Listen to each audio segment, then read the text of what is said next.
Bob Wilson has been an active and integral part of the Sheridan community since he moved to Sheridan from Miles City, Montana in 1949. Bob began his radio career in Miles City in 1942 after graduating from the Radio Institute of Northwestern. During his first 25 years in Sheridan, Bob worked for KWYO Radio, where he was news director and announcer, as well as producer and narrator of the nightly concert hour. With his 7 daily newscasts and his attendance at virtually all activities of community interest and importance, Bob was a familiar figure around town. After retiring as KWYO's news director in 1974, Bob spent several years writing a weekly column of community observations in the local weekly newspaper, The Country Journal. Kim Love, the current owner and general manager of the Sheridan media stations, who bought KROE-AM at about the same time Bob Wilson was retiring from KWYO in 1974, said, "When we first bought KROE, the biggest hurdle we had to overcome was the dominant position Bob had created for KWYO in the area of local news.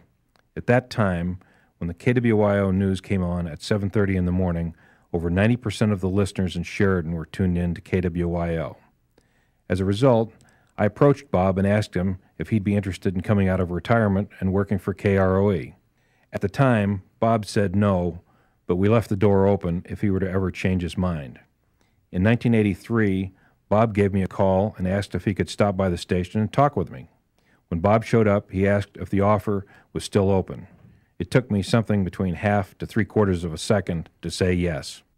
Thus began Bob Wilson's second career in radio broadcasting in Sheridan, which has now lasted over 20 years. During his second career, Bob did a daily 3.5-minute news feature, Man About Town, that was broadcast 4 times a day. For every day since the program went on the air 20 years ago, every program has been sponsored at KROE's highest rate, with a list of sponsors waiting to get on the program should any sponsor drop off. Each program always ended with Bob's trademark catchline. And back to today, mark Valentine's Day with sincerity and devotion. Whatever you do, put your heart in it. Bob Wilson, Man About Town. Bob considers the contacts and interviews he's had with a wide variety of famous folk to be among his most interesting moments. Highlights include interviews with Amelia Earhart, Babe Ruth, who was unable to talk due to a sore throat and had to respond to questions with a nod of his head, Kenny Rogers, Garth Brooks, Prince, Ethel Waters, and the Flying Wallendas, to mention just a few. He once interviewed Bob Hope and asked him, "What brought you to Sheridan?" Mr. Hope responded by saying, "Well, Dolores and I were barreling down the highway when we accidentally took a wrong turn, and here we are."